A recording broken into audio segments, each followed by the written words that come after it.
Get it when I get back.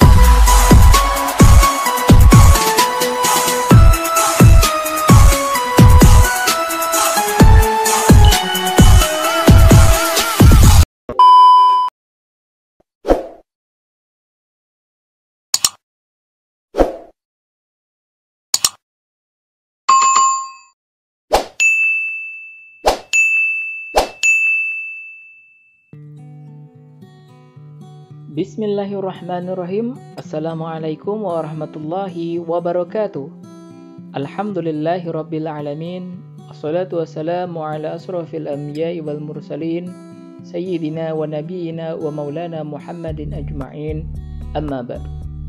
Allahumma shalli ala sayyidina Muhammad wa ala ali sayyidina Muhammad. Anak soleh-solehah yang lagi di rumah saja, bagaimana kabarnya? Insya Allah kita semua selalu dalam lindungan Allah Subhanahu wa Ta'ala. Amin ya Rabbal Alamin. Anak soleh-solehah, pada kesempatan kali ini kita akan membahas pendidikan agama Islam dan budi pekerti kelas 2 yang berjudul Senang Bisa Membaca Al-Quran. Nah, anak soleh-solehah, sebelum kita memulai pelajaran, marilah kita membaca doa terlebih dahulu. Bismillahirrahmanirrahim. Rabbi zidni ilman warzuqni fahman. Nah, anak soleh-solehah, di kesempatan kali ini kita akan mempelajari surah Al-Asr. Apa sih Al-Asr itu? Mari kita simak tentang surah Al-Asr. Surah Al-Asr terdiri dari 3 ayat. Kata Al-Asr berarti masa atau waktu. Surah Al-Asr termasuk surah Makkiyah karena diturunkan di kota Mekah. Surah ini bertema pentingnya memanfaatkan waktu dengan hal-hal yang bermanfaat. Mari sama-sama kita langsung saja menyimak bacaan surah Al-Asr. Surat Al-Asr. A'udzu billahi minasy syaithanir rajim. Bismillahirrahmanirrahim. Wal 'ashr. Innal insana lafi khusr. إلا الذين آمنوا وعملوا الصالحات وتواصوا بالحق وتواصوا بالصبر. صدق الله العظيم.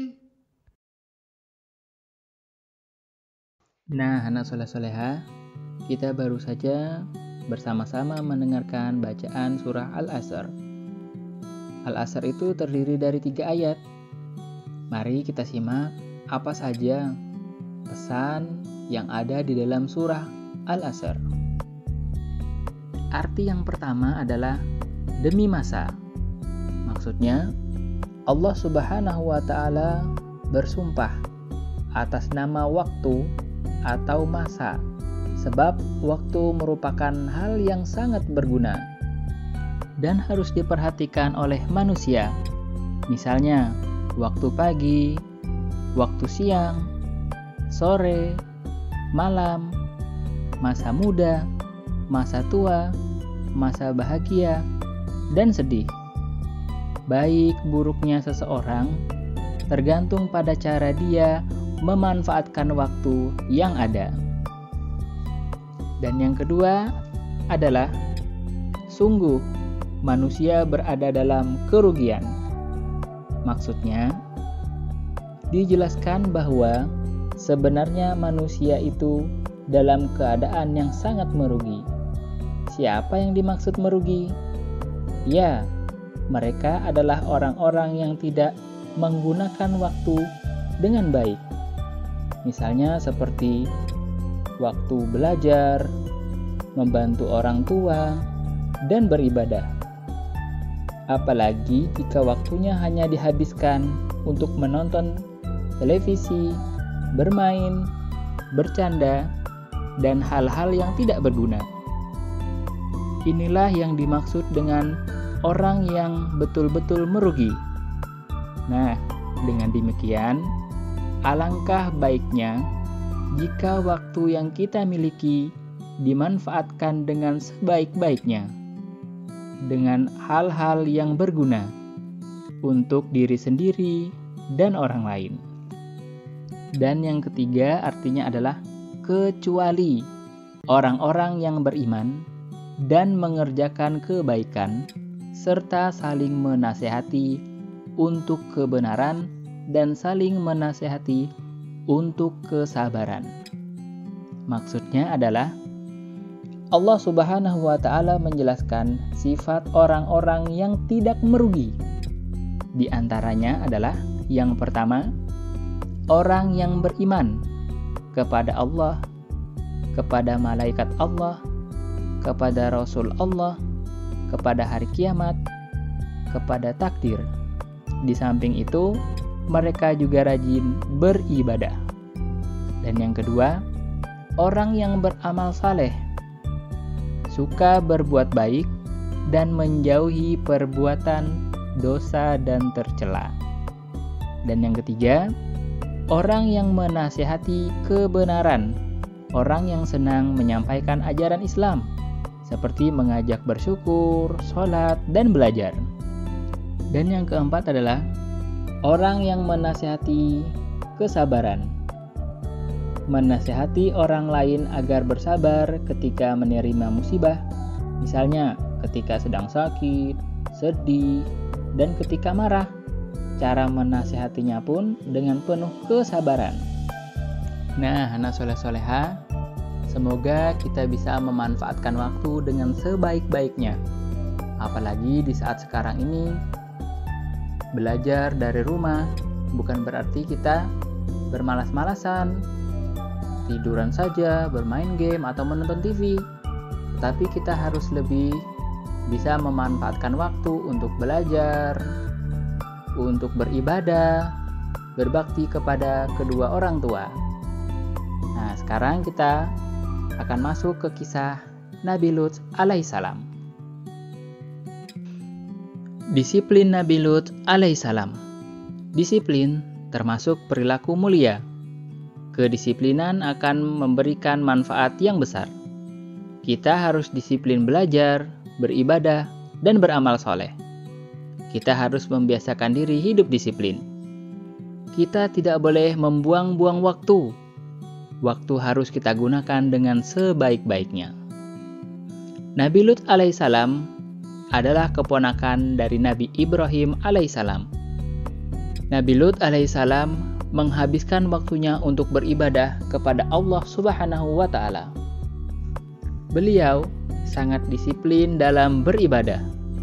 Kita harus meneladani sikap disiplin Nabi Lut alaihissalam. Nabi Lut alaihissalam diutus oleh Allah kepada kaum Sodom. Kaum Sodom adalah penyembah berhala. Mereka suka membuat maksiat dan kejahatan. Nabi Lut alaihissalam berdakwah kepada kaum Sodom dengan begitu sabar. Beliau ingin kaum Sodom beriman kepada Allah Subhanahu wa Ta'ala. Nabi Lut alaihissalam meminta agar kaum Sodom meninggalkan kebiasaan buruk mereka yang selama ini mereka lakukan. Nabi Lut alaihissalam bekerja keras dan pantang menyerah. Dengan kedisiplinan, beliau mengingatkan kaumnya. Akan tetapi, Nabi Lut alaihissalam hanya mendapat sedikit pengikut. Kedua putrinya termasuk pengikut Nabi Lut alaihissalam. Istri Nabi Lut alaihissalam termasuk orang yang durhaka dan tidak mau beriman kepada Allah Subhanahu wa Ta'ala. Maka turunlah azab Allah Subhanahu wa Ta'ala kepada kaum Sodom. Azab tersebut turun di waktu subuh. Hujan batu dari tanah keras yang dibakar menimpa mereka. Istri Nabi Lut alaihissalam juga merasakan azab tersebut. Nabi Lut alaihissalam dan kedua putrinya dan para pengikut yang beriman selamat dari azab Allah Subhanahu wa taala yang amat pedih tersebut. Kaum Sodom binasa dengan sangat mengerikan. Nah, anak soleh-solehah, semoga kita semua terhindar dari segala macam kemaksiatan. Semoga kita semua selalu dalam bimbingan dan lindungan Allah Subhanahu wa taala untuk beribadah kepada Allah dan menjalankan segala bentuk ketaatan kepada Allah Subhanahu wa taala. Amin Allahumma amin. Nah, anak soleh-soleha, mungkin sekian pertemuan kita kali ini. Insya Allah kita akan bertemu di pertemuan selanjutnya. Wabillahi taufiq wal hidayah. Wassalamualaikum warahmatullahi wabarakatuh.